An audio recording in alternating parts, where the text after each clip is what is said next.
Muy buenas tardes, estimados estudiantes. Un placer poder dirigirme a ustedes el día de hoy.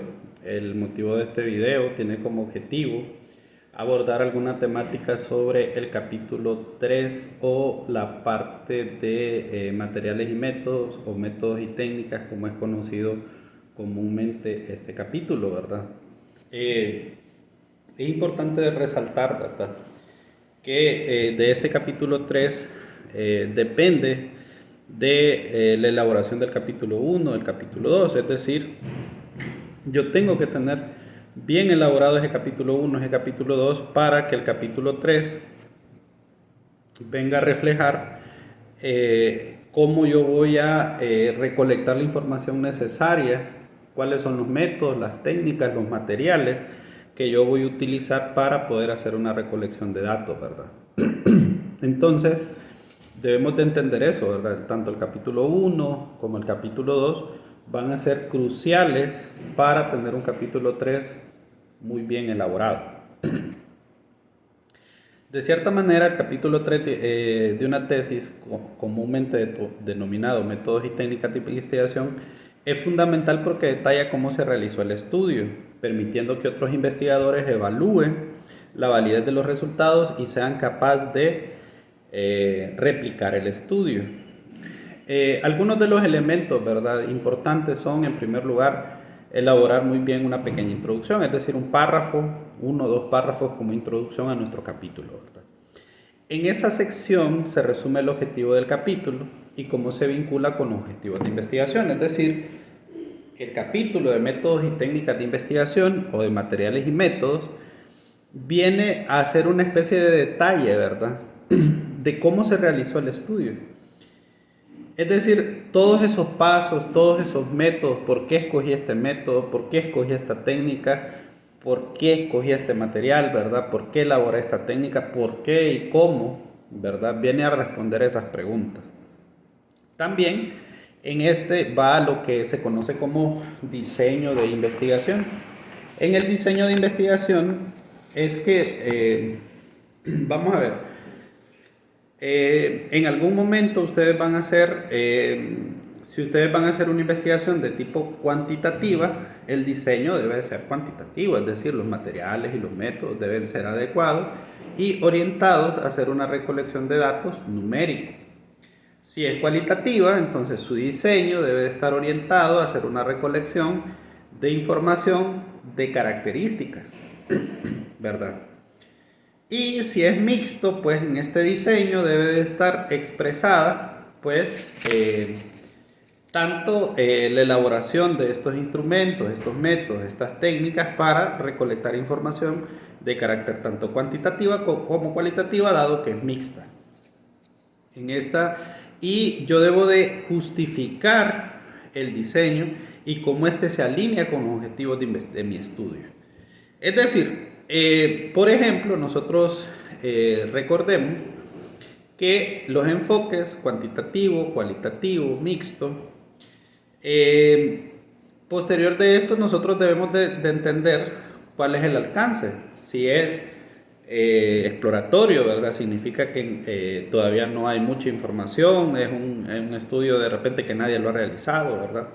Si yo lo que quiero es describir, si yo lo que necesito es hacer una correlación. Recuerden, por ejemplo, para hacer correlación, yo necesito dos variables numéricas o necesito un antes y un después. Es decir, si yo quiero hacer un análisis, por ejemplo, de cómo ha afectado el incremento de precios a la producción de la producción actual, yo necesito ver qué tanto estábamos produciendo antes y cuánto estamos produciendo ahora. Es decir, yo necesito los precios del pasado y necesito la producción del pasado, necesito los precios del presente y necesito también la producción del presente para poder establecer correlaciones. En otras palabras, ¿verdad? En este diseño de investigación, yo debo de justificar por qué es cuantitativo, por qué es cualitativo, por qué es mixto y cuál es mi alcance y por qué el alcance, por qué es exploratorio, por qué es descriptivo, por qué es correlacional, por qué es explicativo, ¿verdad? yo necesito explicar también el tema de la temporalidad, es decir, si es transversal, ¿verdad? Significa que lo hago en un espacio delimitado de tiempo. Es decir, si mi investigación yo solo tengo un mes para poder realizarla, no va a ser longitudinal porque longitudinal significa que estuve durante un largo tiempo haciendo una investigación, ¿verdad? Entonces, debo de pensar la temporalidad. Bueno, en este diseño de investigación yo debo de justificar de cierta manera, ¿verdad? La elección del diseño y cómo éste se alinea con los objetivos del estudio. Otra parte importante es la parte de la población, ¿verdad? Es decir, las unidades de análisis del cual se extraerán los datos. Cuando hablamos de población o unidad de análisis, a lo que yo me refiero es de dónde yo voy a sacar la información. Y cuando hablamos de unidades de análisis o población, es por ejemplo, si yo voy a hablar de los cultivos de papa, ¿verdad? Yo necesito saber cuántos cultivos de papa hay. Si yo voy a hacer análisis de restaurantes especializados en comercializar café y panqueques, por ejemplo, yo necesito saber cuántos restaurantes venden café y panqueques. Y si yo necesito hacer un análisis de personas, de comunidades, de ciudades, etcétera, de colonias, necesito saber cuántas personas hay, ¿verdad? Y hacer una descripción de estas personas.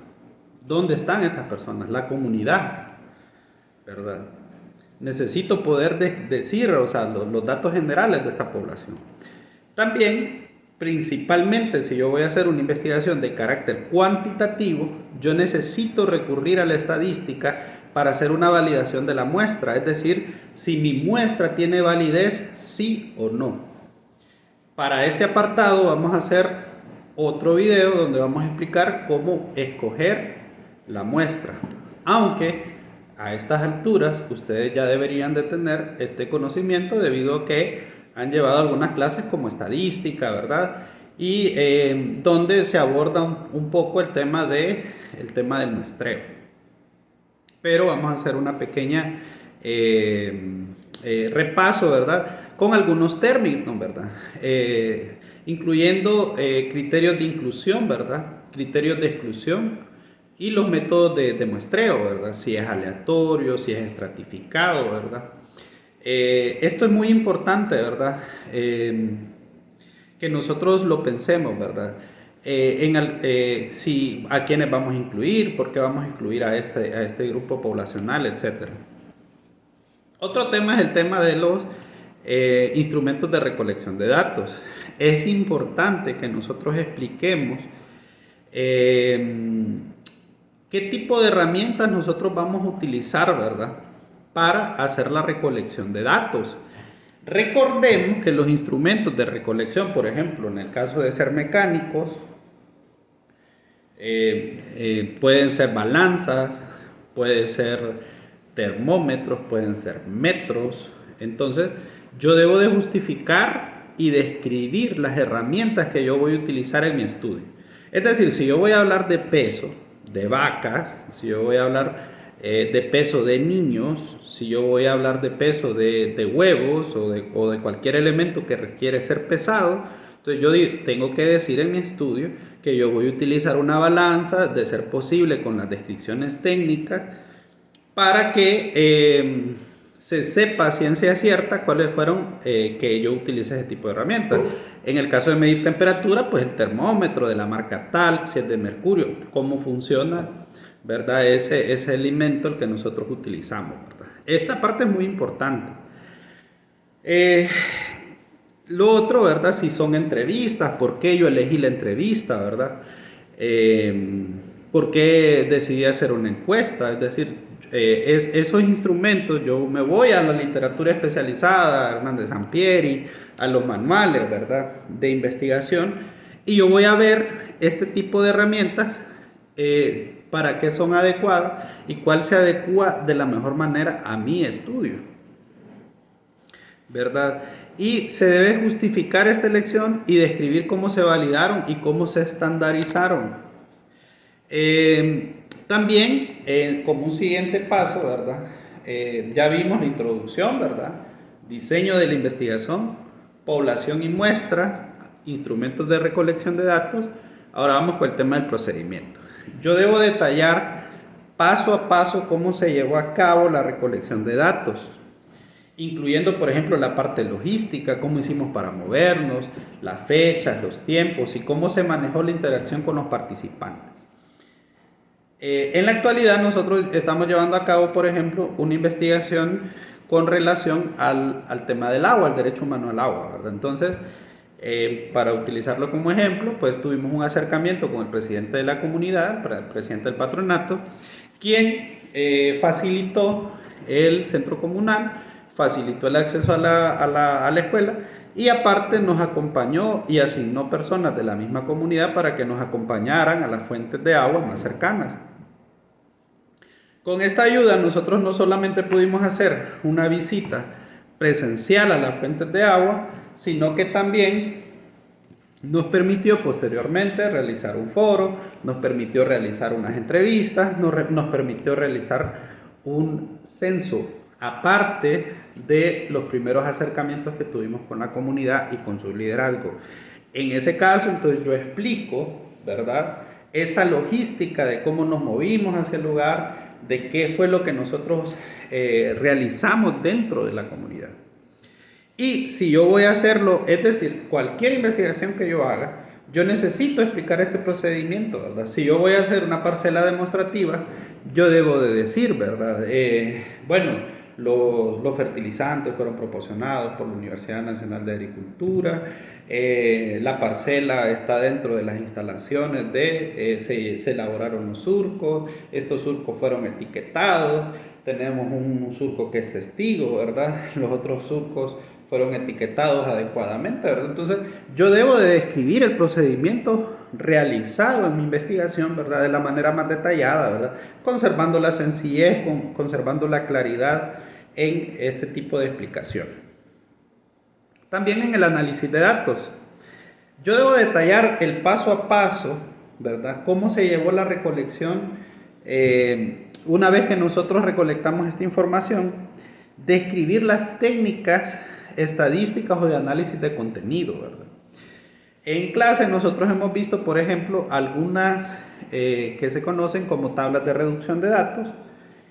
También hay algunos software, ¿verdad?, en línea, como SPSS, que nos puede ayudar, ¿verdad?, a utilizar este tipo de herramientas o hacer este tipo de análisis de datos. Y es muy importante, y esto es una de las cuestiones que ustedes deben de tomar en cuenta, que si yo voy a utilizar una herramienta de análisis de datos, yo debo decir cuál herramienta es. También, si es una herramienta que requiere licencia, necesito dar evidencia de tener esa licencia. Es decir, si yo voy a hacer tal vez un análisis doméstico, ¿verdad?, y yo lo voy a presentar, aún así yo debería de tener la licencia, ¿verdad?, para poder hacer estos análisis de datos. Otro de los temas es las consideraciones éticas. Debemos de tener esas discusiones sobre, o debe de quedar evidenciado dentro de nuestro documento, ¿verdad?, cómo se manejaron los aspectos éticos como el consentimiento informado, la confidencialidad de los datos y la integridad de la investigación.